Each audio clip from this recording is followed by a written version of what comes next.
Nah mulai tak berarti tak Islam bercahaya bercahaya tak Islam mundai laksanakan maksiat berarti Islam bercahaya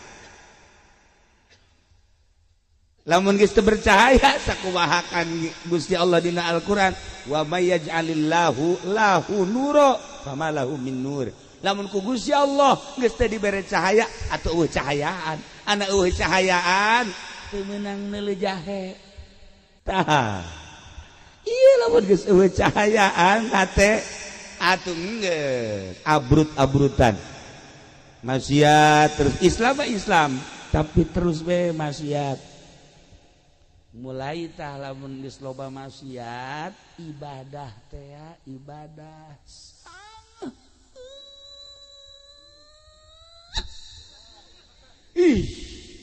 sakitu deket ka masjid teu nyaho tihang masjid teh nya Assalamualaikum warahmatullahi wabarakatuh.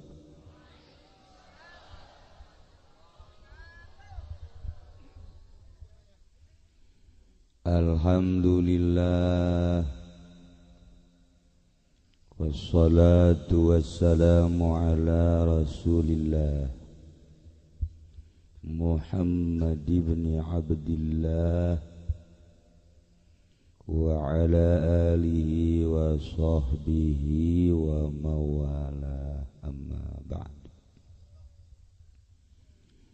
فقال الله تعالى في القرآن الكريم وهو أصدق القائلين أعوذ بالله من الشيطان الرجيم وذكر فإن ذكرى تنفع المؤمنين.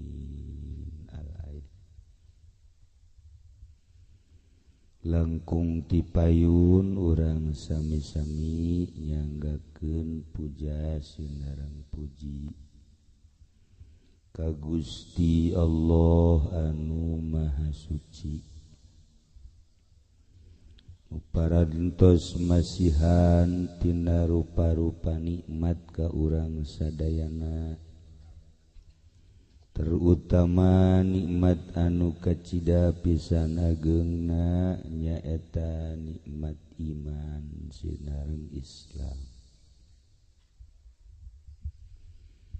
Shalawat sinareng salam mugia dilimpahkeun ka junjunan alam Kangjeng Nabi urang Kangjeng Nabi Muhammad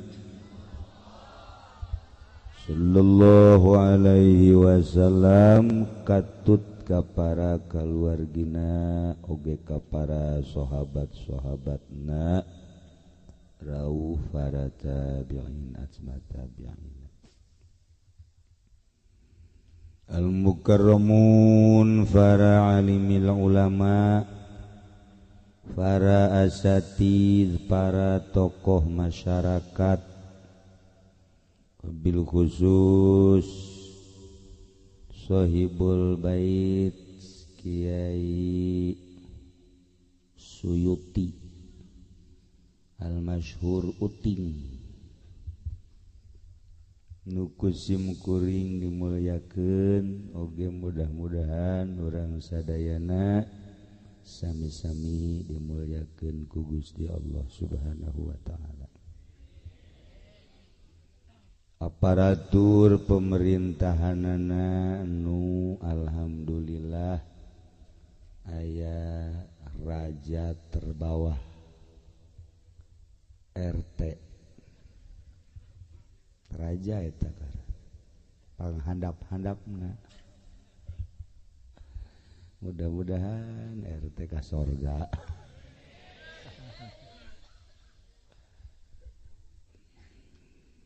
Kalayan inayah ti Gusti Allah alhamdulillah dina wengi Jumat ieu urang ku Gusti Allah parantos dipastikeun kumpul di dieu di kampung sayur.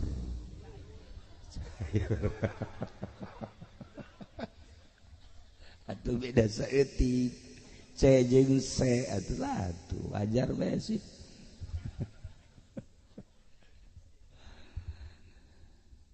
Dina raraga ngabesuk almarhumah Ibu Murdiah nu anjeunna geus balik ka lembur aslina nu kuari ku urang osok diomong-omong urang teh ngumbara bakal balik ka lembur aslina tah Ibu Murdiah geus balik tinggal ieu nu araya geh bakal baralik nu pantes-pantesna balik nu kolot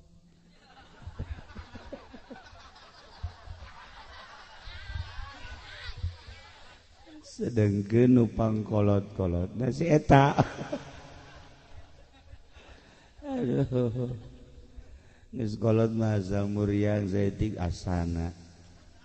Sales mah bae asana ye nu ieu ye. Nu bakal ngadatangkeun ka lembur asli. Teu. Doakeun atuh mudah-mudahan nu ngaji pendit tere.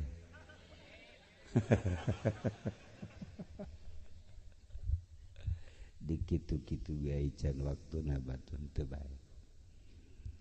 Sebab atuh nu maot eta nu ngora deui datang ka Haji Pendi teh kesal sial jeung batur deui batur lain geura ka aing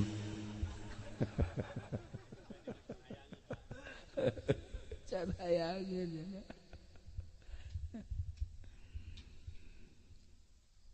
lamun urang nyaritakeun tentang balik ka lembur asli atuh resep teu resep hayang teu hayang sadar teu sadar bakal bae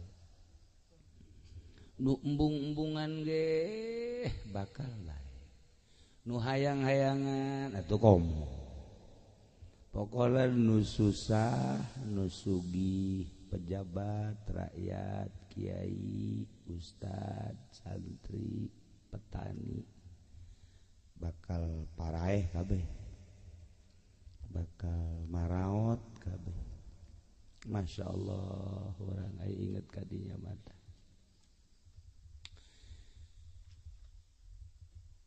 Kangjeng keur cali menuju cali jeung para sahabat jol bae aya jelema datang Waalaikumsalam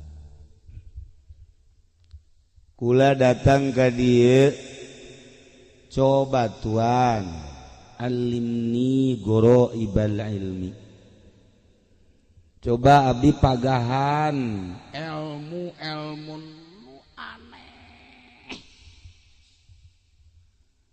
hayang ilmu nu aneh geus kaharti ku Kangjeng teh pasti ilmu nu aneh teh bisa hiber mun ka sumur ngagejeblung teu paeh lamun ka beulem henteu tutung mun dagang hayang untung be ulah cara si eta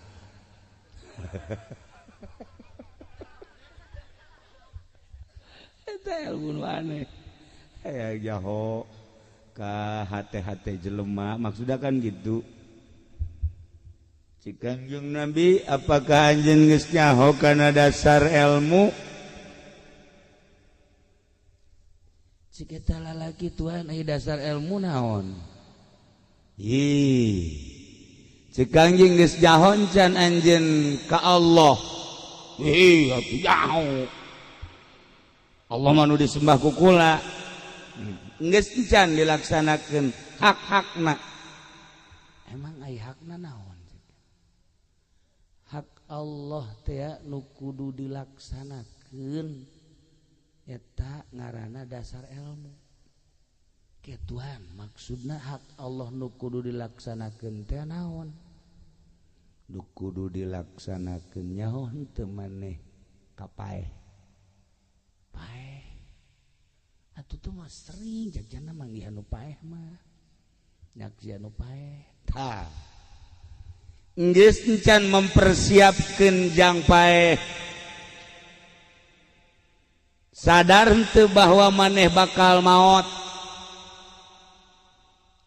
lamun maneh sadar bakal maot kemudian geus ngalaksanakeun jang pibekeleun engke ba'da maot geus jan eta naon teh Gusti nya kos kitu naon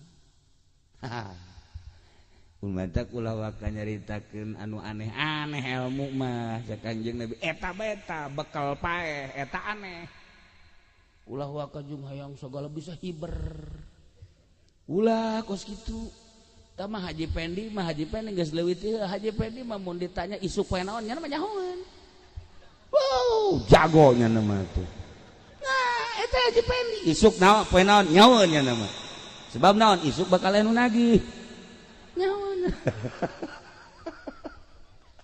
ilmu gaib teh jago nya eta ya Allah ya Rabbi tah cek Kanjeng Nabi geus ulah nu aneh-aneh geus lamun sadar bakal maot mempersiapkeun jang bakal saenggeus paeh eta termasuk ilmu nu aneh gas wari mau balik cek Kanjeng Nabi laksanakeun heula eta ke geus dilaksanakeun eta karak balik deui ka dieu nanya deui hayang ilmu naon eta si lalaki langsung balik mingpiung nyaho teu mingpiung urang dieu nyaho ka mingpiung teh atuh nyaho jorong lembur urang dieu aing ge nyaho ti dieu mingpiung jadi mingpiung mah geus teu nyelek-nyelek deui ngaranna mingpiung ngaranna lewosat geus teu nyelek-nyelek eta ngaranna mingpiung nu kos kitu kos jelema ditolak cinta nah eta mingpiung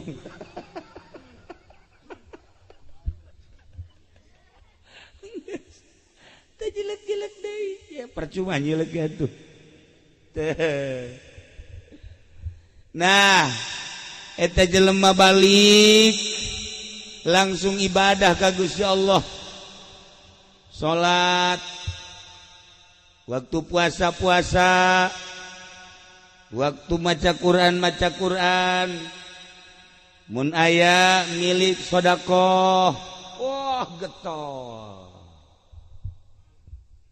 haju nyana datang deui ka Kangjeng Nabi Tuan alhamdulillah sakumaha ku Tuan geus dicaritakeun abdi titah ngalaksanakeun persiapan yang maot waduh deuleu tah tarang harideung tah tarang harideung purutan eta Haji Pendi hideung sarua nya lagi hideung ngan urut budug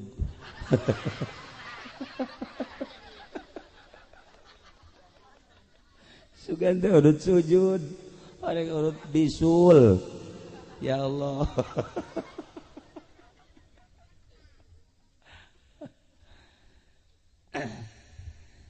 cek Kangjeng Nabi sanajan ibadah getol datang ke hari tarang ngaleuwihan malaikat tapi lamun teh mah teh henteu cahayaan Islamna teu bercahaya eta sacape-capena ibadah ge mun cara pare mah gacung hapa tuh eueuh sia suarajan utek-utekan ibadah tapi teu cahayaan eta gacung hapa eueuh sia Masya Allah kan eueuh naon eueuh naon tah nu mantak urang kuari alhamdulillah kumpul di dieu kabeh agamana akur Islam sedengkeun Allah geus ngajelaskeun inna dina indallahil Islam saenyana agama nu dipikari doku Gusti Allah agama Islam. Jadi berarti orang diuk di dia kabeh geus aya dina ridho Allah Subhanahu wa taala. Wa may yabtaghi ghairal islami dinan fala yuqbal. Jelema anu neangan agama beragama salian Islam moal diterima di akhirat termasuk kana minal khosirin. Rugina di akhirat disate kayak kerecek tak berapa makan imal aya nu disate paling gak digejepurkeun.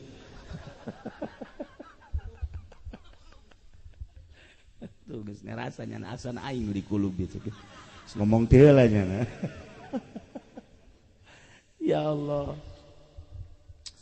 Tapi orang lamun ngalawudu teh kan sok diduaan tah. Diduaan Allahumma ij'alil ma'a tahura wal islama sok macan teh sia. Sia gitu ngajawab.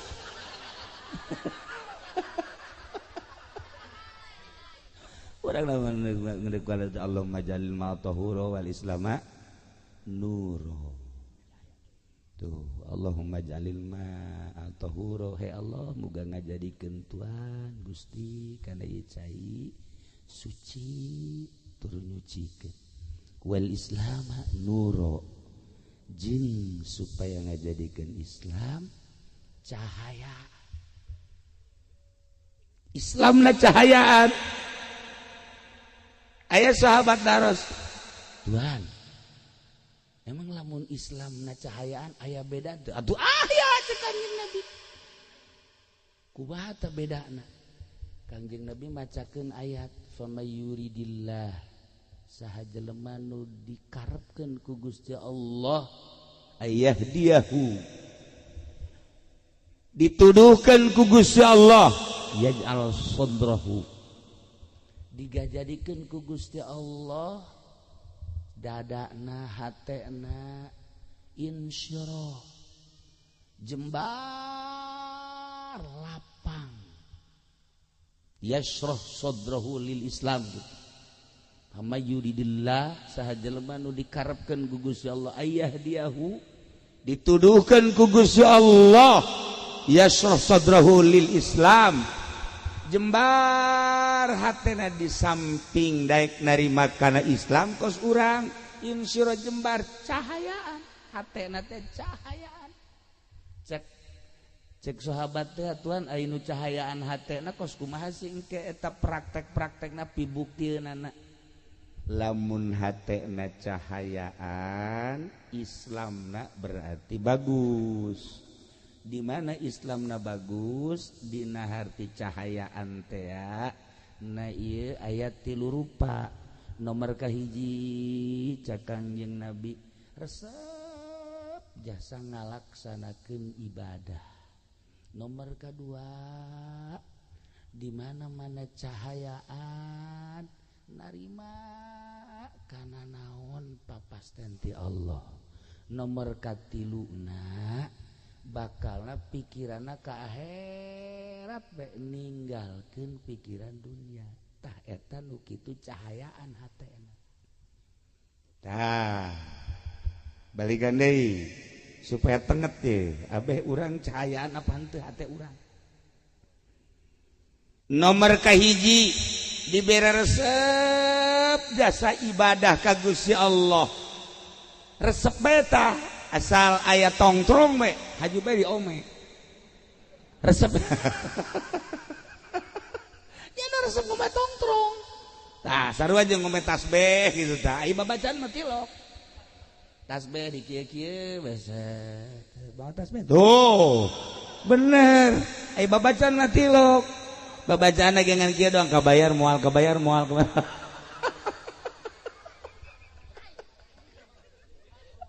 Ya Allah ya Rabbi eta mah penipu sebenarnya mah atuh penipu eta tasbih dibawa aya di wiridanana lain eta Masya Allah. Nah di mana-mana hate cahayaan wani ngalaksanakeun ibadah embu ngalaksanakeun maksiat eta cahayaan hatena Islamna berarti bener.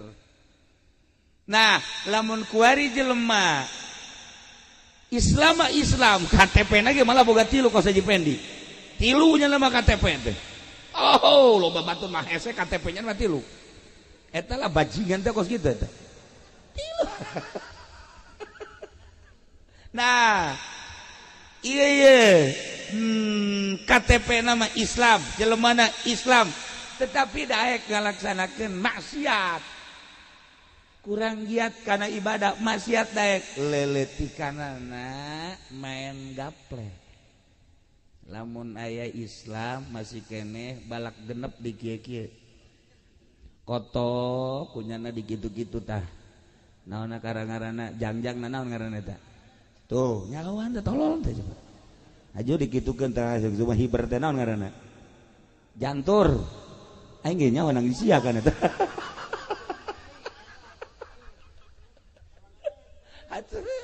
aja lamun kotok dikitu-kitu teh tah uluna naon tah ngaranna di pale eta teh diadukeun bareng kos kitu eta urang cayur tolol tah kos kitu tah cayur eta pagawe mang cayur eta sebenarnya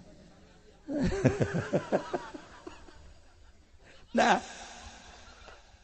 lamun masih keneh daya kos kitu tah nya Islam mah Islam tapi daya keneh main remi daya keneh main catur daya keneh main gaple anu osok di kitu-kitu teh plok naon ngaranna tuh nyawan bandarna renyana meureun mudah-mudahan kabawa ka akhiratnya mangajinya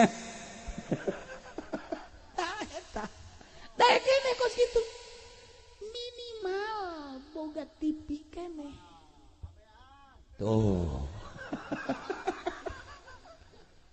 eta nonton TV naon maksudna coba mun pake maca sholawat sabaraha jam eta nonton TV mun pake maca sholawat masyaallah sabaraha ratus urang kieu bae di TV kos do oplo eta sebenarnya teh hayu ja pikir ku otak beres dengar orang keneh mah potongan kos kieu atuh aja huis geus lain di hulu ka jembut-jembut masa keneh rek nonton TV tah nah geus mulai tah berarti tah Islamna geus teu bercahaya geus teu bercahaya tah Islam mun daek kalaksanakeun maksiat berarti Islamna geus teu bercahaya lamun geus teu bercahaya sakumahakan Gusti Allah dina Al-Qur'an wa may yaj'alillahu lahu nura fama lahu min nur lamun ku Gusti Allah geus teu dibere cahaya atuh eueuh cahayaan ana eueuh cahayaan teu meunang neuleuh jahe asal neuleuh jahe baju kieu teu kicup-kicup kieu tapi mang uting wajar lah neangan deui tuh saya calonna nah eta masalah dua habak sekali lah tah iya lamun geus eueuh cahayaan hate atuh geus abrut-abrutan maksiat terus Islam tapi terus we maksiat mulai tah lamun geus loba maksiat ibadah teh ibadah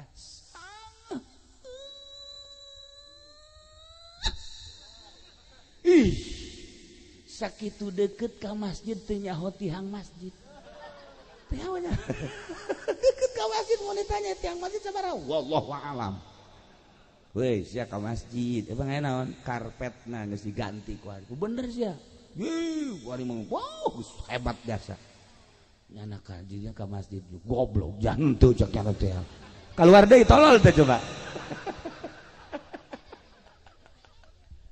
atuh dilalaga kitu supaya ka masjid ieu mah ka masjid nempo doang di jandela ya tuh diganti atuh geus teu teu asup-asup acan eta berat dek asup ka masjid tah ieu eueuh cahayaan wa man lam yaj'alillahu nura fama lahu min nur lamun ku Gusti Allah henteu dibere cahaya eueuh cahayaan di mana-mana geus eueuh cahayaan sangheut ibadah teh sangheut asal geus dibere sangheut berarti nutup lawang sorga nu muka lawang tuh dia paling terdes sia horeng tuh dah ya kira-kira ieu mah ngaji nu di dieu kira-kira ieu nu di dieu Ye cahayaan apa henteu sih sebenarnya. Guys. Urang mah deuk danya be cak urang dieu Mang Haji Pendi cahayaan teh. Tuh, henteu. Eta ku kabehan. Henteu cenah deui. Berarti budak palinter. Nyaho nya ge Rusdi. Atuh gebelek begadeulan. Cahayaan sakieu. Sebab carita TV jana pangbogaan panggedena carita HP boga 3 HP-na atuh carita tilok ngabohong raja bohong atuh geus cahayaan budak ge nyahoan henteu cek jana geus teu kudu hese-hese teu kudu kakolot ka budak be sakali deui cahayaan teh tuh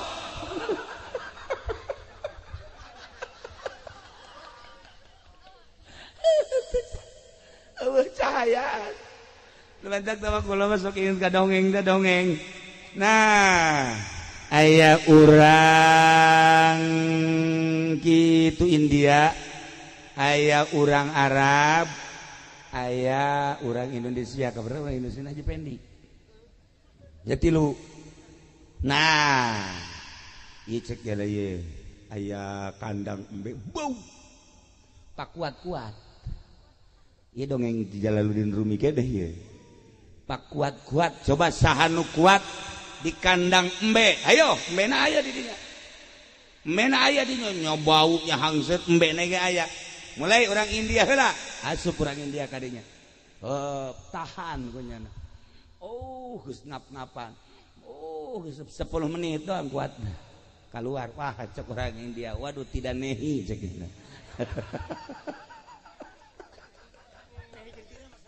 atuh Masya Allah kekuat cekena guys tekuat nah wari orang Arab dah orang Arab Baduy bahwa kan biasa orang Arab Baduy makan ngaranna ge orang leuweung asana ieu mah kuat ieu mah asop nomor kadua aja tenang seserian rada deres kuat 20 menit wow nah hampir sarua kan jeung Baduy mah embe tapi kan eueuh masalah tak embe teh eueuh masalah ngan 20 menit doang wah cek orang Baduy teu kuat cek tetap bau jasa. Nah, bagian orang Indonesia Haji Pendi. Nah, asup kadinya. Karak 5 menit doang embe nu keluar.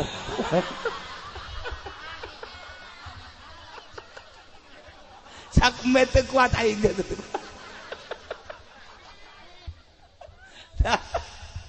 Eta dongeng ongkos anu supaya jeung biasa padahal maknana pohara itu. Narada ge dongeng wali gorenganan aya jelema eueuh cahayaan mah eueuh cahaya embe ge kabur eueuh cahayaan sok di dieu Haji Pendi coba ge Haji Pendi urang geus beres ngariung ke nama maca di dieu tek datang teu kalabur bae ge atuh kutub robana ditinggal kutub robani paling ge jeung si Golib bae di dinya kapaksa Golib ge tak iya ulah lalawara cahayaan teh cahayaan ulah manusia embe ge kalabur bau di samping bau henek di samping henek teh seueul sok sahanu betah deket Mang Haji Pendi ayo coba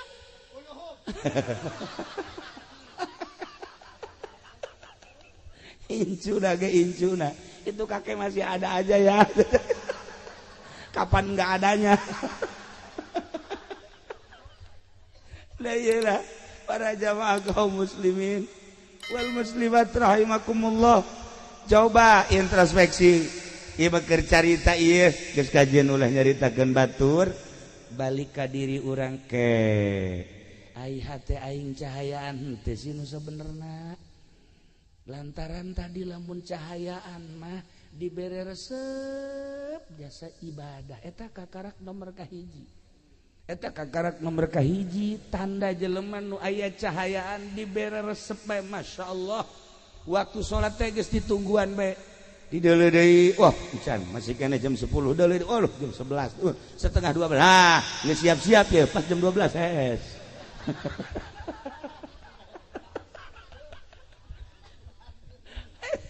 cahayaan cahayaan Masya Allah kek malah kasare ceknya sekedin deh sholat besi 3 lin berjamaah cahayaan itu kos gitu ngaran beres datang waktu sholat qobliyahna ba'diyahna beres eta terus wiridanana komo datang ke haju terus maca Quran ya Allah ya cahayaan eta nu kos gitu tuh keluar di masjid urang ngantongan duit jadinya aya kotak nah hasibkeun ieu kotak itu dibongkar orang etek orang cayur gegedena orang pondok nah etalah cahayaan mah kos kitu tah ka budak dede ka sesama nyaah ka saluhureun hormat eta ngaranna aya cahaya nginaheun lamun hate geus aya cahayaan sebab pada dasarna jelema ngudag-udag cahaya lamun Kangjeng Nabi dibahasakeun cahaya diudag kabeh sebab ieu kabeh ge tidak cahaya Kangjeng Nabi urang Kangjeng Nabi Muhammad sallallahu alaihi wasallam langit tina cahaya Kangjeng bumi tina cahaya Kangjeng kabeh alam gunung laut berikut hewan-hewan termasuk urang tina cahaya Kangjeng Nabi Muhammad sallallahu alaihi wasallam nah tinggal ieu di diri urang aya cahayaan ta eueuh urang anu ngarti urang nu nyaho urang nu sadar ketika aya cahayaan dibere resep urang ibadah dibere daek urang ngalaksanakeunana dibere tenang yashrah sadrahu lil Islam jembar hate nomor kadua narima cek Kangjeng Nabi tina papasten artina narima Kangjeng Nabi tina papasten teh kumaha Allah bae lantaran hakim nu paling adil iwati Gusti Allah Subhanahu wa taala ku urang apan osok dibaca alaisallahu bi ahkamil hakimi ulah di bejaan surat naon eta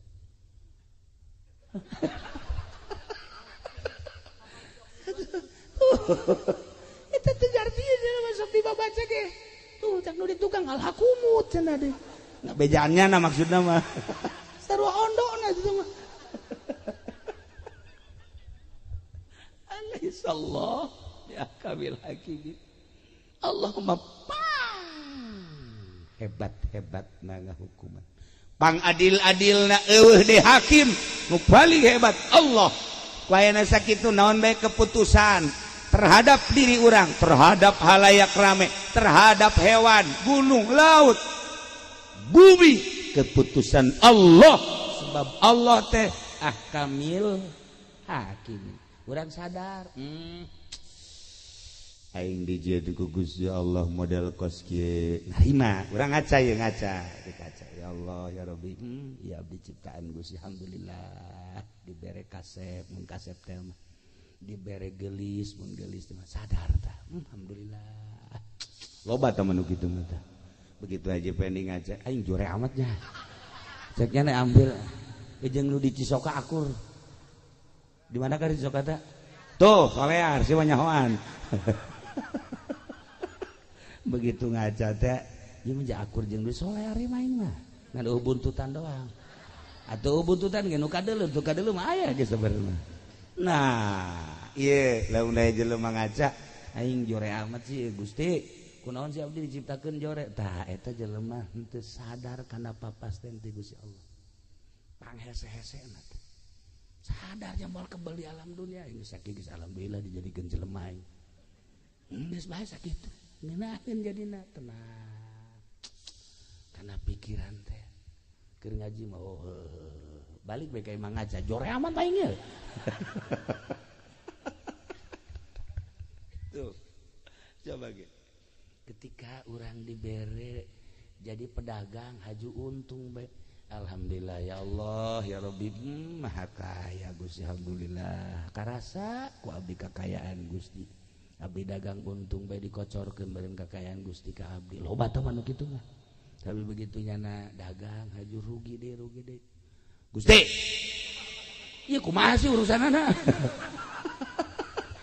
ieu kunaon ieu kok abdi dagang tapi rugi deui ye coba atuh ka Gusti kos kitu tah eta ngaranna henteu sadar kana papas teh eta cahayaan hatena cahayaan wa malam yajalillahu lahu nura di mana ku Gusti Allah henteu diberi cahaya famalahum min nur cahaya di mana cahayaan eta kos kitu tadi tanu mendak urang kudu ngawauhan nu sugih hirup mah kudu ngawauhan nu sugih sebab aya nu sugih nya nama hayang dipentak bae lamun henteu mentak kanyana bendu lah resep aja teh nu sugih eta mah tuh hayangna dipentak bahkan teu dipentak ge sok mere bae nah nu sugih eta teh deukeutan ku urang bahkan lamun urang mentak anu sejen nya nama bendu deketan tanu sugih eta nu sugih eta teh saha nu nyiptakeun langit jeung bumi tak maha sugih cak Gusti Allah aing ye nu bogana penta ku sia aing bakal mere sia teu menta ge ku aing dibere bae komo sia mun menta ka aing jeung aing mah resep jasa lamun dipenta tur lamun sia menta ka nu sejen ka Gunung Kawi bisa aing mah teu resep jasa menta ka pamarentah ge teresep jasa menta ka makhluk ge teresep jasa aing penta tah Allah meresepkeun jasa dipenta haji pende mun dipenta geus kieu bae ya panakol ya incuna ge datang ka tiluk daek menta incuna sorangan tuh menta sama kakek ih enggak mau kenapa galak ya urang lamun geus bisa burak bere eta urang geus bisa make akhlak Gusti Allah takhallaku bi akhlakillah Allah mah mere bae terus tah urang ngadeuketan nu maha sugih bae geus ka Gusti Allah nah ieu lamun hate urang aya cahayaan hate urang aya cahayaan sadar kabeh ge horeganan diatur ku Gusti Allah Subhanahu wa taala ketika aya seorang waliullah di Baghdad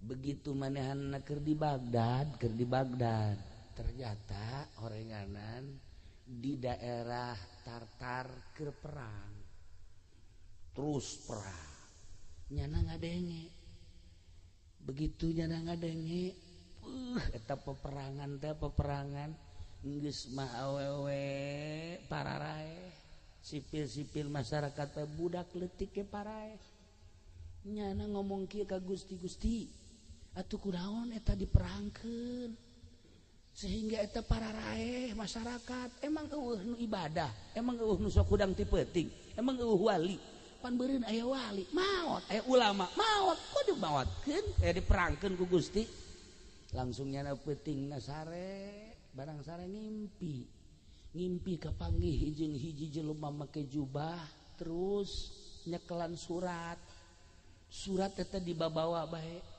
begitu dibabawa kapanggih teh jeung nyana ieu surat naon eta ieu surat ti Gusti Allah coba tah bacakeun begitu dibaca dina tulisanana aya da'il i'tirad tinggalkeun ku maneh ngalawan Allah tinggalkeun ku maneh nentang ka Allah dibaca takunyana sebab Allah mah pang adil-adilna eta memperangkeun urusan aing gempa urusan aing banjir urusan aing angin urusan aing sia mah sia bae urusan sia cak Gusti Allah ulah sok nentang-nentang ka aing make jeung tatanya make jeung diperangkeun loba budak pararae loba manusia pararae aya kiaian aya walian urusan aing teh mah sia urusan sia geus datang ka mana sia dumadeheus ka aing hudangnya Masya Allah kaget nyana dicarekan ku Gusti Allah langsung ditegor make surat model tadi wali mah kos kitu impianana teh hebat aing ngadenge haji pendi mangimpi teh ya Allah ya Rabbi di udag-udag genderuwo aya ngimpi kos kitu eta aya deui nyana mangimpi naik ka gunung ragal paling hebat cenah mah ngimpi di udag-udag anjing sanggeusna di udag anjing ngajunya anak kagang geus kagang haju hayang kiih manggih sumbur maju kiih ngompol eta haji pedi bakal kos kitu impianana masyaallah wali mah tadi tegur ku Gusti Allah make surat tinggalkan tentang ka Gusti Allah sebab kabeh ge ieu adalah urusan Allah cak Allah sia ulah tatanya kunaon ku aing digempakeun ulah diutang hitung Gusti teh urusan aing kunaon eta teh ku aing dianginkeun ulah make diutang hitung teh urusan aing kunaon diperangkeun ulah make jeung tatanya urusanana teh urusan aing sebab aya jelema anu ku aing di maotanana melalui senjata-senjata melalui pedang-pedang jeung sajabana hakikat nama horenganan eta teh dek di maotan ngan carana Gusti Allah aya anu raga tangkal kalapa aya anu raga ka sumur aya anu gering aya nu perang aya anu di luhur kasur kieu bae cara kabari ieu teh urang Balaraja datang ku Tangerang jeung ngopi ku pamajikan dijieun kopi jieunkeun kopi jeung nginum kopi bari ngarokok kieu bae nyana di kasur teh geus beres ngarokok lah aya meureunanan bangsa 20 menit mah pamajikanna ka dinya deui ditoelan ku pamajikan kaji oya gabe pae ngopi can anggeus ngarokok can anggeus nyana ngedang doang gitu mah Masya Allah nu geus dipasangka bakal paeh jasa kamari hiji paeh hirup kene ngana gua sehat deui malah mah make susuit deui aya jahe ge suit tolol teh coba lah ieu urusan Allah nah balik deui lamun hate urang cahayaan geus moal aya nentang-nentang ka Gusti Allah geus urusan Allah urang tani sageus tani terus parena bagus kabelah dieuna gacung hapa nah urang kan ngomong kok ieu jadi kosia kurang naon si aing pengurusanana iya Allah ya Rabbi Gusti urang maka Gusti deui bae naon teh Gusti ya kok ieu kurang naon ieu da pupukna dan sebagainya urusan aing teh Gusti Allah siana sing sadar lamun kula inget ka dongeng harita di zaman Sayyidina Umar aya kabeleuman begitu aya kabeleuman di zaman Sayyidina Umar khalifah langsung jelema neangan cai berat cek Sayyidina Umar ulah di pareuman make cai atuh pertentangan antara masyarakat jeung Sayyidina Umar lain kudu di pareuman make cai di daerah ieu aya jelema nu teu ngazakat ulama nyaho tewak si eta hayo bawa ka dia si ada zakat teh moal geuran zakat geuran dikaluarkeun pareum sorangan seudeuh pareum sorangan tah kebakaran eta ku ahli hakikat maka nyahoan lamun make blambir loba nu teu pareum tapi ku Sayyidina Umar mah ulah make jeung make di pareuman make cai sagala rupa moal pareum ribut heula eta tadi gara demantak di pondok kabar ieu kapan kebakaran atuh tinggal si ieu bae tah ewak ieu ayo huluna kitu-kitukeun zakat sia ya Allah ya Rabbi lamun urang nyaritakeun antara zahir jeung antara hakikat antara zahir jeung antara batin jauhna luar biasa urang mah make perjalanan zahir bae lantaran ieu qalbuna can aya cahayaan Islam nancan aya cahayaan nah nomor kahiji tadi di mana-mana geus aya cahayaan bakalna hayang bae jeung resep bae ngalaksanakeun perintah Allah ngajauhan larangan Allah takwa ngaranna nomor kadua sadar kada papasten Allah nomor katilu puncakna ye di mana-mana Islamna aya cahayaan nyana berpikiran ka akhirat bae ninggalkeun dunia dibere tersep kana dunia wa mal hayatud dunya illa mataul gurur teu aya kahirupan dunia kecuali barang-barang tipuan geus lamun kiai eungkeuy-eungkeuyan ka pendopo neangan dunia kiai goblok tapi di cayur mah aya tiluan ngacung lib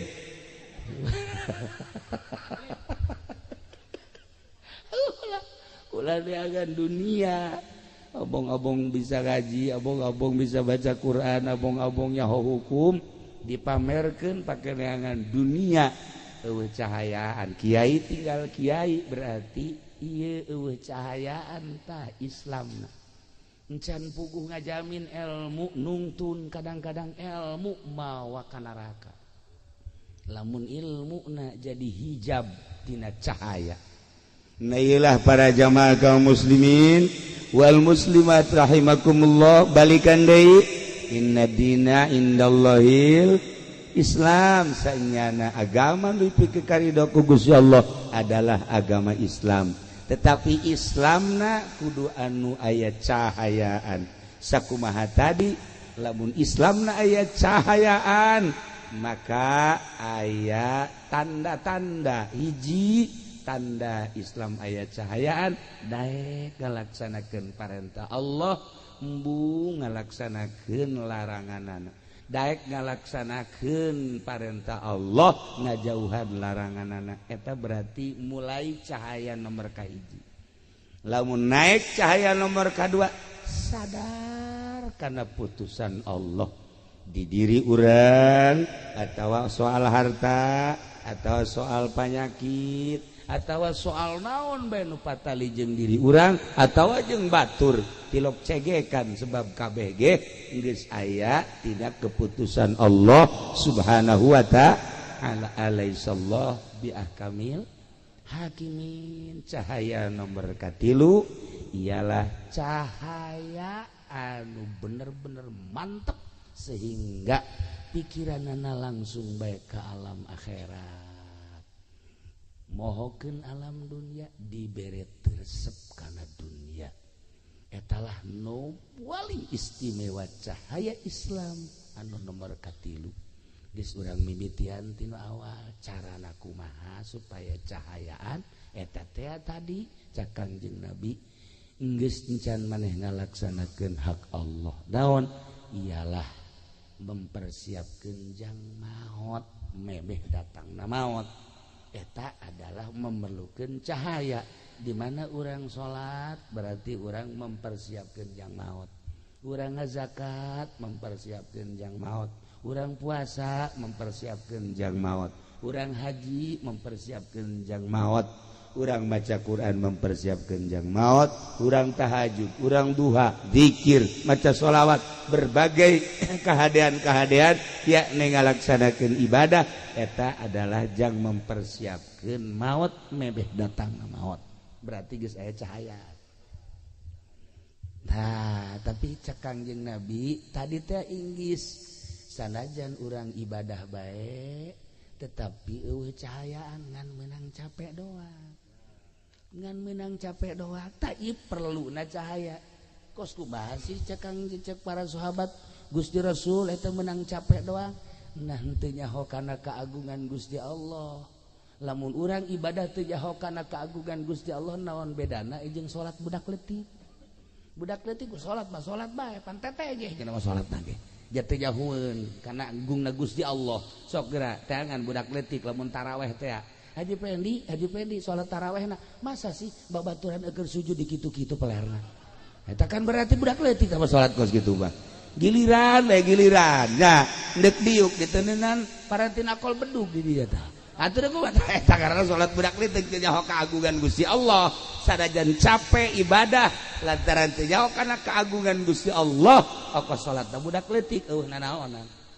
Jadi kudu urang teh memperhatikan kamaha agungan Gusti Allah Subhanahu wa ta'ala. Nah anu mantap ibadahna ulah aya muatan-muatan. Sia kunaon eta getol amat maca shalawat, dagang karung abeh laku. Da eta ngaranna ibadah eueuh nanaonan kos kitu. Capek eta ibadah kos kitu. Capek pen. Ulah kitu aran. Atuh. Sakalina maca shalawat, maca kulhu kukula kumaha teu maca kulhu kabari. Bulan Rawah maca kulhu ngaji. Dibaca bae ku nanas. Ditanya, ngaji maca kulhu. Hayang naon sih maca kulhu mah haji nu sabenerna. Rizki macet cenah ieu. Supaya ada jembar bae bisa sugan bae ku kulhu mah. Tah ulah kos kitu teh ibadah budak leutik teh TK. Capek eta ibadah kos kitu teh ibadah teh nyaho kana kemahagungan Gusti Allah. Geus bae urang mah ibadah salat ulah aya muatan dunia, ulah aya muatan-muatan selain lillahi ta'ala karak tak eta ibadah nu mantep geus aya cahayaan tah mun masih keneh muatan-muatan keneh bae mah cara nu deuk calon lurah teh kuan bebereana pohara jasa eta teh nu kos kitu teh capek gawe teh kapake eueuhna naonan sebab sedekahna aya karena hayang naik jabatan kitu keneh calon bupati geus puguh calon presiden tah mah haji pementas ieu maka ditupan ka istana tolol henteu mending mun dibere henteu deui dibere onam gitulah para jamaah kaum muslimin wal muslimat rahimakumullah ala kadar gambaran hirup sakumaha tadi sahabat menta ilmu anu istimewa ternyata cak Kangjeng Nabi ulah hayang ilmu istimewa geus bae persiapkeun pelaksanaan ibadah jang menghadapi maut eta ilmu paling istimewa. Adapun kadituna lah cek Kangjeng Nabi gampang nu kadituna asal eta na hebat karat ngan ulah ibadah ngan sakadar sigana hungkul tapi kudu didorong ku cahaya neangan cahayana dua cara hiji langsung boga guru aya nu nuduhkeun nomor kaduana babarengan jeung nu geus bisa insyaallah cahaya tersebut bakal nyinaran saetik engke bakal ngarti ketika urang geus ngarti berarti geus aya cahaya teu karasa neangan guru mursyid mah hese urang atuh babarengan besok geura urang lamun sering jering babarengan jeung Haji Pendi bakal karasa karung ayam bae mah ngarti ieu karung ayam cekna teh ieu mah dodet jauh ka dodet segala nah iya takos gitulah para jamaah kaum muslimin wal muslimat rahimakumullah persiapkeun amal-amal jang maut samemeh maut geus maut cara almarhumah Nyi Siti Murdiah kabeh nu dibawa imah nu dibawa salaki ngan sakadar nganterkeun ka kuburan ku ari paring doa anak kitu kabeh tatanggangan sakadar ngadadahan nu milu aslina ka kuburan mah salatnyana puasanyana zakatnyana sedekah manehanana milulah ka jero kuburan teh ternyata horeng di jero kuburan teh anu sok disebut-sebut cenah urang di jero kuburan teh sempit horeng lega cenah di jero kuburan teh panas horeng tiis cenah di jero kuburan teh poek horeng caak cenah di jero kuburan teh urang sorangan horeng rame biasa di jero kuburan teh masya Allah bohong eta nu nyebutkeun di jero kuburan sorangan bohong nyebutkeun di jero kuburan poek bohong nyebutkeun di jero kuburan teh panas bohong. Ternyata Imam Ghazali nyana nyaritakeun di jero kuburan horenganan rame caang rame biasa sehingga nyana ngagerokeun ceng-ceng ka dieu sia ka dieu rame amat cenah ka dieu maneh ieu kasep amat saha cek cenah ieu kula salat teh ieu kula ngabaturan mamang cenah geus terus bae insyaallah terus datang ka mahsyar datang ka ditimbang kula batur ya Allah aya ieu saya ieu kula zakat cekeun ya Allah aya ieu kula tahajud teh ieu salat hajat masyaallah barang Haji Pendi teh di jero kuburan aya si hajore amat nya hideung nya jore nya culean deui ya Allah cak Haji Pendi si hajore amat ye bahasa pan batur mah haji ieu batur di mana aya eta nyadekeun si mbak teh ya batur ieu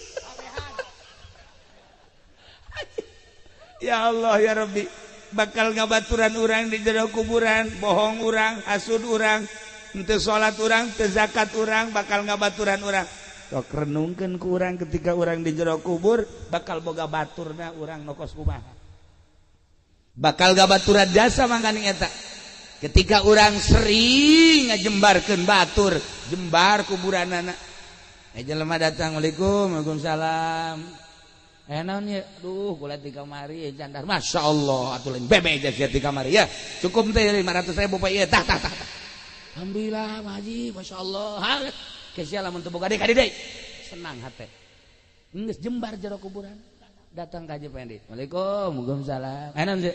Kula ti kamari candar. Boan sia. Ye, tuh neangan cara aing. Coba direk neangan sih. Atuh geus mabur sia ka ditu lah. Masyaallah, cek nyana teh cek ugal ledeg Haji Pendi. Eta jempitkeun batur sempit di jero kuburanana. Ya Allah ya Rabbi. Urang ayeuna nyieun masjid tah den kipas di masjid tiis jelema maca sholawat ka tiisan komo AC nu ngaji ka tiisan komo AC di jero kuburanana tiis. Ya Allah malaikat ieu tiis daun eta teh cek malaikat teh tah kipas anu di masjid. Bo nyaho kieu mah kula meuli AC cek nya. Ieu kipas anu dipasang ku kula teh anu make nu jore teh eta kipasna ge. Haju lempang lagi kotek asal dikencengkeun we geus teu bisa muter janana.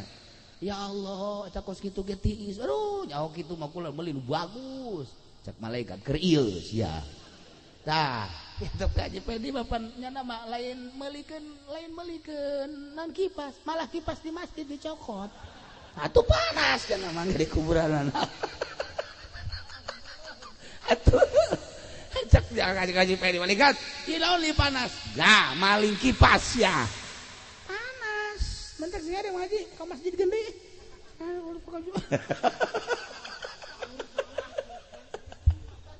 Ai bebejana mah ka masyarakat deui diganti. Datang ka kuarin teh. Datang ka saiki ora diganti ge. We mengkonon sirah. Nah, aya Ustad maling ih heran. Itulah para jamaah kaum muslimin wal muslimat rahimakumullah janggabaran urang di akhirat geus dijelas-jelaskeun ku Kangjeng Nabi. Urang iman ka Kangjeng Nabi, percaya ka Kangjeng Nabi, urang beragama Islam tinggal cahaya na aya tah henteu sehingga urang bisa ngalaksanakeun naon keyakinan urang. Sebab aya jelema anu iman ngan disungut doang tapi di jero hate mah henteu, munafik. Wa minan nasi may yaqulu amanna billahi wa bil yaumil akhir wa ma hum bimu'minin. Tidak sawarehna manusia wa minan nasi may yaqulu aya jelema nu ngomong amanna billahi wa bil yaumil akhir abdi iman ka Allah iman ka yaumil akhir padahal mah wa ma hum bimu'minin teu iman munafik tah mah. Aya jelema anu iman mah iman ka Allah munafik henteu tetapi cahayaan imanna Islamna cahayaan imanna cahayaan berani manehanana teu ngalaksanakeun kayakinanana. Nah ieu hampir-hampir urang kos kitu takabe iman ka Allah iman ka Kangjeng Rasulullah iman kana naon anu diucapkeun ku Kangjeng Nabi tetapi ngalaksanakeunna henteu kunaon eta ialah cahayaan di jero kalbu urang Islamna teu aya cahayaan imanna teu aya cahayaan. Sok wari mulai bongkar geraku urang supaya ayat cahayaan Islam urang ayat cahayaan iman urang ayat cahayaan Islam babalikna engke kana zahir iman babalikna engke kana batin kana ruhani. Islam jeung iman di mana sapagodos pada ayat cahayaan wah bakalna istimewa jasa zahirna bagus batinna ge bagus kuayana sakitu teanganlah cahaya. Di mana sih ayana cahaya di pondok-pondok pesantren tah kadeleuna mah pondok kos ge teh hina jas. Tapi horenganan anu ngadatangkeun ka surga kos kieu. Alhamdulillah kos pondok mah tolol.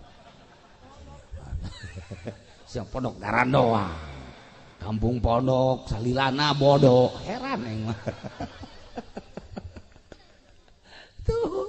Ya, urang lamun ningali gedung. Wow. Universitas wallahu alam ngadatangkeun ka sorga panteu mentereng hebat gedung-gedung menjulang urang ka Jakarta ieu sing ngadatangkeun ka sorga panteu ketika urang deuleu kantor DPR isi ka sorga panteu kantor ieu tapi lamun urang deuleu majelis taklim deuleu pondok hina ka deuleuna justru melalui ieulah pintu-pintu surga terbuka teangan cahaya di pondok-pondok pesantren model kos sekarang ini hina kadele ku pandangan mata tetapi mata batin di mana geus cahayaan ieu teh lain sakadar pondok pesantren tapi ieu teh adalah raudhatun min riyadil jannah. Seperti etalah ahli-ahli Allah teu perlu mewah-mewah. Ketika aya teu perlu dibangga-bangga. Nu penting ieu adalah ngamakna anak-anak. Itulah para jamaah kaum muslimin wal muslimat rahimakumullah.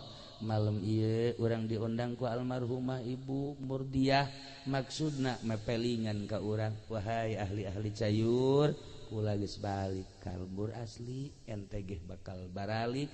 Ternyata nu ngabaturan kula di jero kubur amal-amal kula, amal salat, amal puasa, amal zakat, amal-amal sodakoh jeung sajabana, amal ngaji jeung sajabana.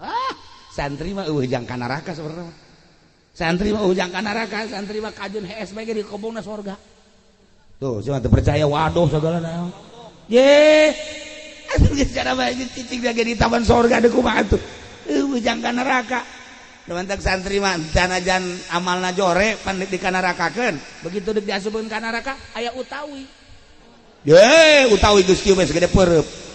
Ieu naon dia? Ye, kula utawi nang ieu julumiah di utawian. Nah, cak malaikat naon sia? Ieu utawi ieu. Cak jana teh kula teh ieu saksi bahwa nyana teh di pondok pesantren. Hindah deui ka lawang nu ieu. Utawi aya deui bae di dieu. Terus bae unggal lawang utawi iku. Malaikat ge sebeleun nya jeung. Ya dijagaan ku utawi iku bae. Bebe jaga Gusti Allah, Gusti ieu ya utawi ikuan. Lah ka surgakeun habek tuh. Ye. Batak santri wah ujang ka neraka.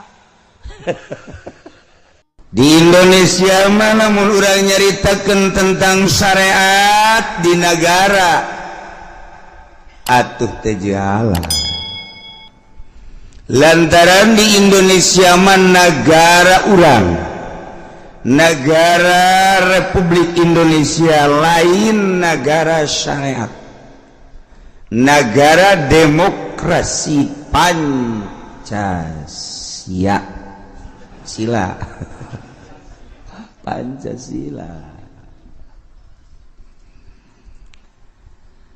Lamun urang bertanya-tanya kunaon si di Indonesia teu make Al-Qur'an, teu make syariat, tanyakeun ka leluhur urang. Urang dijajah ku Belanda 350 tahun. Dijajah urang ku Inggris. Kemudian ku Jepang. Diurang ieu negara jajahan. Lila lamun berabad-abad negara urang dijajah. Lain teh diperjuangkeun ti baheula. Diperjuangkeun. Tetapi alhamdulillahirabbil alamin pada tahun 45 negara urang dimerdekakeun. Jadi kuari geus merdeka negara urang teh alhamdulillahirabbil alamin. Di bawah bendera sangsaka merah putih anu jadi peloporna ialah Bung Karno. Hebat Bung Karno. Eta teh lain sakadar sakitu memeh mengibarkan bendera sangsaka merah putih teh Bung Karno teh disiksa. Bung Karno teh disel lain Bung Karno bae. Berikut jelema-jelema nu memperjuangkeun Republik Indonesia. Geus puguh kolot-kolot urang manu diseret. Anu dihukum picis. Teu nyahoan budak kuari hukum picis. Hukum picis mah disuat, teu dipaehan, terus diboledehan, dicoel make peso, ditu-gitu make jeruk nipis. Eta hukum picis garara. Baheula teh samaru kumaha, Masya Allah memperjuangkeun negara teh datang ka kos kitu. kudu dibuka kembali, diungkap kembali sejarah Republik Indonesia, terutama ku DPR ulangan nyomotan hasilnya doa, ulangan saukul comot am dele leluhur urang atuh baheula memperjuangkeun negara, bangsa jeung agama, nyawa tarohanana. Musyawarah Bung Karno jeung para pejuang-pejuang sangkan negara ieu merdeka kulantaran di jerona aya Kristen negara urang teh. Bahkan lain sekadar Kristen di urang teh aya agama anu sama rasa sama rasa. Ta eta teh agama di urang teh aya baheula teh. Geus puguh encek mah di urang teh ambalaya. Tah ieu dipikir ku Bung Karno supaya menyatu di Sabang sampai Merauke teh kumaha carana musyawarah mulai Jawa Timur, Jawa Tengah, Jawa Barat. Geus nyana mawarauh jeung para kiai, para penggede lain jeung manusia bae jeung jin ge wau. Jeung jin wau. Urang mah kapangijeng jin lumpat. Urang mah kapangijeng jin wau. Kada kapangijeng kunti anak bae urang mah merengken. Sapira kunti anak? Lamun aya kunti anak yang sarikeun urang kadieu sia. Cek kunti anak mau apa? Gua peluk lu. Atuh kudu kitu karang kunti anak. Ih, gak mau dong ya gitu. Layan bangsa cenah. Atuh urang pasieun ku kunti anak we gede kumaha maju na Bung Karno mah cicing di hutan, cicing di gunung. Tapa heula. Masya Allah. Dipikirlah ku Bung Karno untuk menyatukan bangsa negara, maka dipilihlah ialah negara Republik Indonesia ieu dengan demokrasi. Eta hasil musyawarah jeung para kiai. Ieu keur carita sejarah. Lumpat ka mamana ge jakitu kajen kumaha ge sejarah bangsa jeung negara urang mah. Lain teh diperjuangkeun Islam teh baheula, tapi lamun urang memperjuangkeun Islam doang di Indonesia, apan kafir teh ambalayah di urang teh, Kristen loba, Buddha loba, Konghucu ambalayah. Nu matak diperjuangkeun terus teh teu merdeka-merdeka, tapi Bung Karno mempersatukan bangsa jeung negara jeung agama. Iya, melalui demokrasi. Aya perjanjian secara rahasia jeung Inggris, aya perjanjian secara rahasia jeung Belanda, aya perjanjian secara rahasia jeung Jepang. Eta mah teu meunang dikemukakeun eta mah perjanjian rahasia eta mah, kecuali engke lamun geus mendesak karek dibejakeun. Ieu mah supaya nyaho bae. Kos kumaha cenah perjanjian ngaranna ngabejakeun. Teu wali asalnya hobaya bahwa di Indonesia teh perjanjian di Belanda. Di Belanda tegas tertulis ketika perjanjian tersebut teh ieu dirumpak deui ku Indonesia, nyerang deui. Ketika perjanjian tersebut jeung Inggris ieu dirumpak, Inggris bakal nyerang deui. Ketika perjanjian jeung Jepang eta ieu perjanjian naon moal dibejakeun teh ngaranna lain rahasia tuh. Sia mah bloon. Ieu mah ngabejakeun supaya jauh urang teh kuduna paham tentang berbangsa, bernegara, beragama di negeri pertiwi Indonesia. Sakadar sakit. Masya Allah siga ade. Aya perjanjian khusus. Mentak didelekeun moal merdeka saat eta lamun perjanjian. Aya perjanjian nu tertulis di sejarah, aya nu perjanjian tertulis bisa dibaca ku bangsa, aya perjanjian nu teu meunang dibaca hanya orang-orang tertentu. Bisa kitu amat, gitulah negara urang. jeung negara batur ge kitu bae. Sebab moal pati-pati Belanda ngajajah ka urang, lamun di negara urang eueuh potensi. Garong ge garong deuk naon ngagarong jalma miskin malah ya. Moal aya nu mantak digarong di ditu aya garongeun. Nu mantak eta dibegal aya jangna begalna. Kitu mah nyana. Mas teu boga duit teu gablek cincin ge teu make. Baju urut baju ge jore jasa cak copet deuk naon nu dicopet ieu ge mah. Amankeun nu geus kitu mah geus liwatkeun. Negara rumadak dijajah ku Belanda aya nu dipake kahayang ku Belanda. Cek Bung Karno sarua jeung lamun aya hiji keluarga nu nomor kahiji dibere, kadua dibere, katilu dibere, kaopat teh dibere, ieu nu bakal berontak engke dina di keluarga.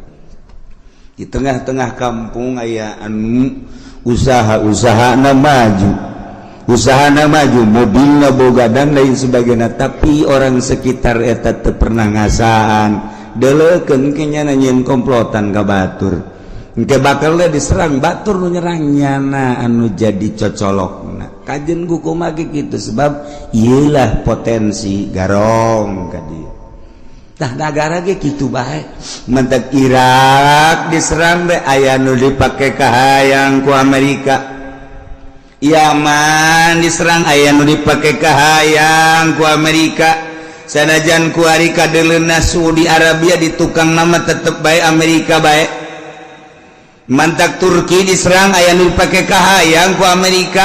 Nah Bung Karno baheula kahayang Belanda, Inggris. Potensi-potensi nu aya di Indonesia nyelundup ka ditu supaya merdeka. Jagona Bung Karno musyawarah. Unikna ya Bung Karno ketika Bung Karno aya di Belanda di Indonesia aya eta nu hesena urang lamun bisa kos kitu nyandung bae urang mah terus supaya ulah kajawan kuno kolot udah mah kos kitu bae pan bisa kos kitu teh pake nyandung urang mah ye aya nu ngabejaan neng ulah ngeunah kurang haji nyandung deui kala di Belaraja iraha ji bapak aya di dieu. Ieu mah lain lalagaan, kula nyaho di ditu nyandung data yang terpercaya. Unggal pejang ngeukepan kula bae. Aya bae pake nyandung, orang bener di ditu nyandung. Tuh, mantap mau libere ilmu kos gitu ku Allah. Mal ini sakalong mal mere kos gitu panjang perjuangan eta doang lah, sawah mencong. Teu beres.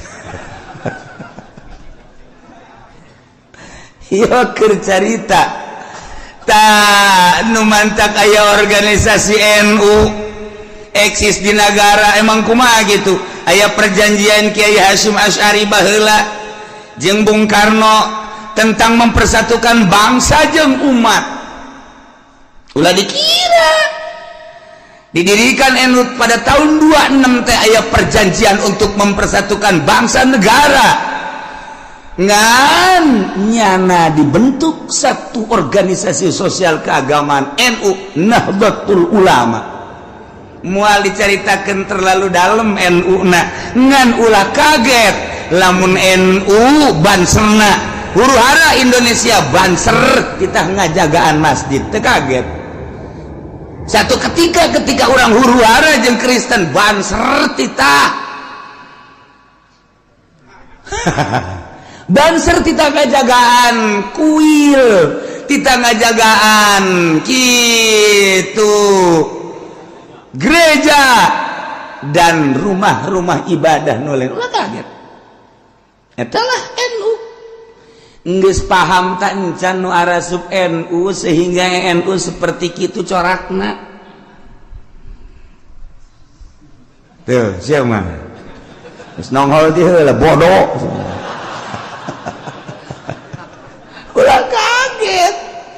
ulah kaget lamun NU teh dijadikan garda ku presiden lain Jokowi bae mun ngajadikeun bahwa NU akan dijadikan garda di negara Indonesia ti jalan zaman sama Jokowi itu tiba heula ge emang geus kitu sebab aya bergaining NU jeung negara Republik Indonesia NU jeung partai-partai mantak sulusup ke NU tanya hoke hitut bau makanya hoke kaget secara lahiriah NU seperti mutlak organisasi sosial keagamaan tetapi praktekna kok lain ieu nu kudu dikaji ku otak bangsa Indonesia Ki Hasyim Asy'ari lain jelema leutik Kiai Wahab lain jelema leutik eta teh menang restu ti Kiai Khalil Bangkalan seorang waliun min auliyaillah jadilah NU datang ka kuari eksis tinggal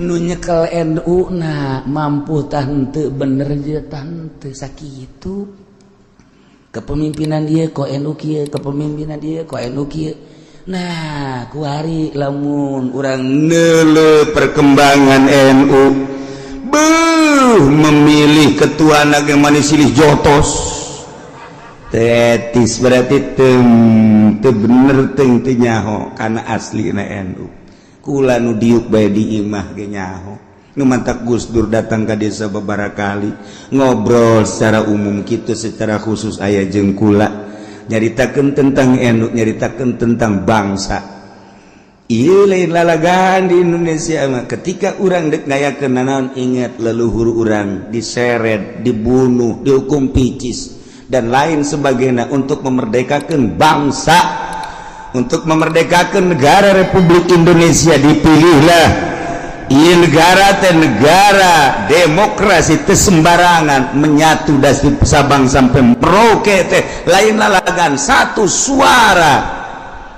merdeka Kristen merdeka, Buddha merdeka, Islam geus puguh mayoritas merdeka. Mantak ayalah ketentuan-ketentuan jadi kepala negara teu meunang ku kafir sebab mayoritas Islam. Dipilter naon bae nu bakal terjadi agama ku mui jajelema ngan sakadar pemutusan unggul disodorkeun sodoran ti NU rujukan NU Bahsul Masail Minhaj Tufah Raudhah Ahli Sunnah wal Jamaah eksis negara Indonesia kok kuari berani sih mengatakan tolak tilu jadi hiji ti mana panyokotanana kok berani sih anak angkat bisa ngawaris di mana panyokotanana berarti acak-acakan negara Indonesia NU nanti eksis apa buina anu menyangkal iyalah jadi pertanyaan seperti etalah struktur negara orang secara global tenang orang hirup di Indonesia teu kudu maca kitab asal maca clipping NU geus sarua sebab panyokotanana ieu ti Minhaj Tufah Raudhah nihayah ti dinya menang nyokotna dibejakeun rujukan NU itu adalah 4 kitab Nihayah, Tufah, Raudhah, Minhaj sakitu geus teu sanksi deui ketika aya keputusan-keputusan NU clipping tahun sekian muktamar di anu iyalah Bahsul Masail geus ararangeus tentang donor mata donor kitu jantung tentang tulang dan lain sebagainya geus dibahas ku NU teu jalan ka dieu mah ka Banten. Naon sebabna di Banten mah lain nyaritakeun Bahsul Masail. Naon nyaritakeun naon atuh? Lain nyaritakeun Bahsul Masail. Nyaritakeun naon atuh ke? Lain nyaritakeun Bahsul Masail. Naon atuh? Eta. Sia teh nyaho teh nu teu neuleuh teh nyaho. Rugi sia. Ngantak ulah peureum bae ngajina. Tah peulah bae teh nyaho teh sia. Satu sisi orang mengakui bahwa NU adalah organisasi orang sebagai kultur NU. Tetapi di sisi lain neuleuh perjalanan NU sakumaha lain Islam.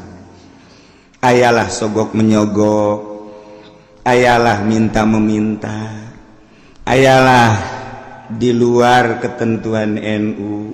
Iya. Numantak lain NU na NU geus eksis menang ngadirikeun Kiai Haji Hasyim Asy'ari lain lalagaan NU nyekal NU na nu kudu bener-bener kultur ahli sunnah wal jamaah sekedar supaya nyaho bae numantak kula ditawaran teu milu naon lantaran sakitu bae geus. Ih cenah Ki Uji mah teu daek berjuang. Sia nu berjuang ku aing disesuaikeun beungeut sia ku aing sia. Perjuangkeun ku sia, emang sia berjuang. Awas sia, ngomong deui di hareupeun aing sia ieu. Awas ya, awas ya. Awas. Naon ieu? Ya cerita kan. Urang alhamdulillah secara kultur mah ahli sunnah wal jamaah teh ambalayah kene nu usoli loba nu kunut loba malah usolina teh cukup sekali loba was-was ngaranna ambalayah lah. Masyaallah tak dicekel ku ketua anu kulturna teu mutlak ahli sunnah wal jamaah kos kieu aduh. Kok bisa gitu kieu? Ya aja urang tipe-tipe NU mah nyaho ti baheulaan. Kiai NU mah nu baheula make udeng-udeng sorban gede ulah nyaritakeun bisa ngaji doang teh pokona kos kitu baheula. Itu mana NU ku ari nu make udeng-udeng jauh. Agil sirot jatilok make udeng-udeng jatilok ku ari sok geura ku ari Ki Maruf Amin wae jateu make udeng-udeng ji atuh deuleu tokoh-tokoh anu mun urang deuleu dina naon dina almanak beuh sarem jasa urang aya mahabbah kakarak neuleu doang ge Kiai Haji Asy'ari masyaallah make udeng-udengna ka deuleu ku urang di deuleu ku aing Kiai Wahab make udeng-udengna ka deuleu deh nu ku ari bisa ge henteu wa teh kayak udeng-udeng teh je emang kumaha gitu cek anu kayak aing isuk make udeng-udeng atuh ka nyahoan teh udeng-udeng PKS teh pokok situ lain deui ya ngaji ka mana sih ngaji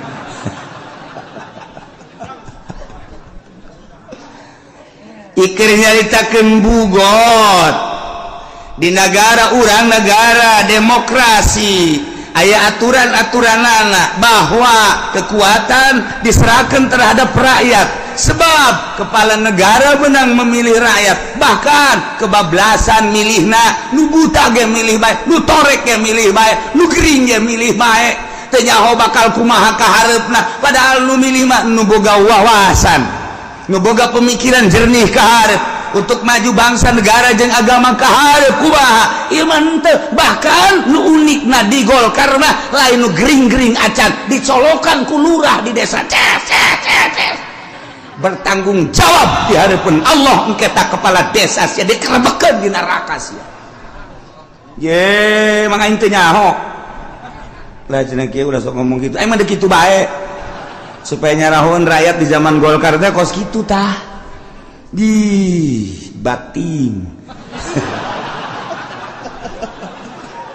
saya batingan gitu sakumaha naon padahal ieu man nyaritakeun bahwa brok amat atuh moral bangsa Indonesia menang digusur-gusur ditembak digantung bapak moyang urang untuk memerdekakan bangsa negara jeung agama kok memaksakan amat sih seorang lurah hanya untuk boga kenong doang di dieu sampaikeun ka ti tojosan kos kitu samarukna eta teh teu disaksian ku malaikat raqib atid samarukna teu bakal dipeta pertanggungjawaban di hadapan Allah untuk kelanjutan negara teh ieu teh lain lalagaan penegara mah bebeneran lain mimpikan negara mah sia nu mantak deleukeun mantan lurah cereg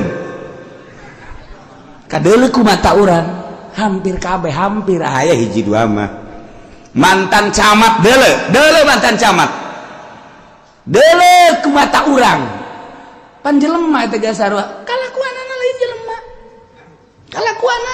jelema nu mantan bupati deuleu mantan ulah gandeng-gandeng tuh kau mau bagi kaluhur maka itu jehe kulan akhlakna teh ieu nu mantak urang ngomong gitu urang bangsa Indonesia urang mencintai negara urang memperjuangkan negara jeung bangsa jeung agama di sisi lain aya anu ngarusak karena kelangsungan negara nah ieu nu kudu ku urang diperhitungkeun sing harade nu keur caricing di dewan awas ingat ke leluhur urang ulah main comot am fungsikeun ka mana mesti urang ulah kena kerja jadi bupati jadi gubernur komo jadi presiden sakahayangna inget leluhur urang nang para kiai teh musyawarah lain lalagaan eta teh nu mandak aya naon bae di Indonesia urang inget ka luhur ieu nagara can kebal karek setengah abad ieu nagara teh tapi geus acak-acakan geus kieu.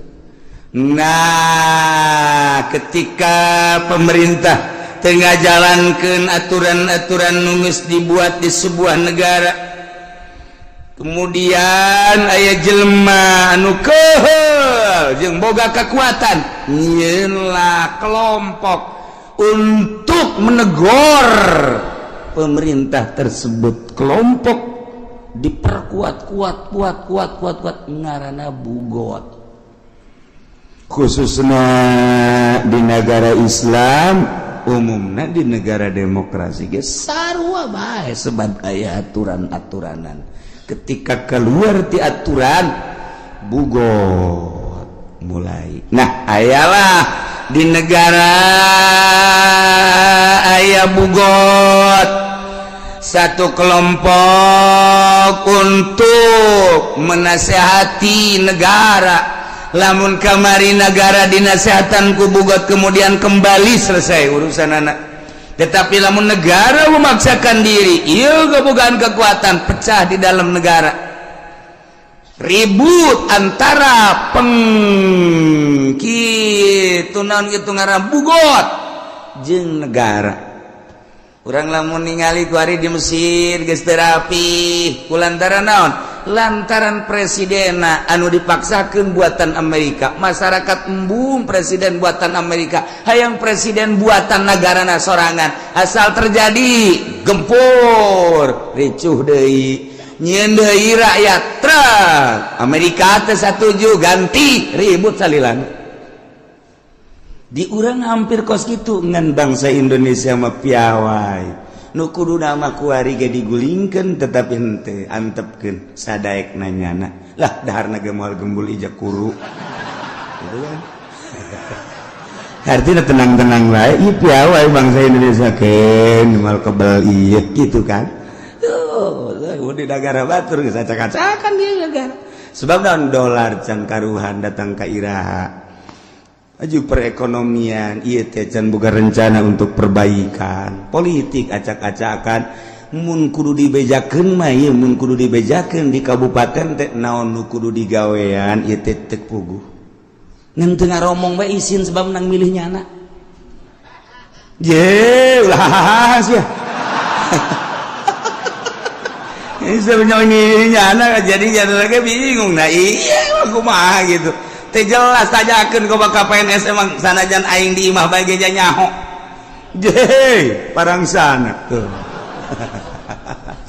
Tapi kunaon bangsa Indonesia mah bangsa anu akhlakul karimah, antepkeun bae lana.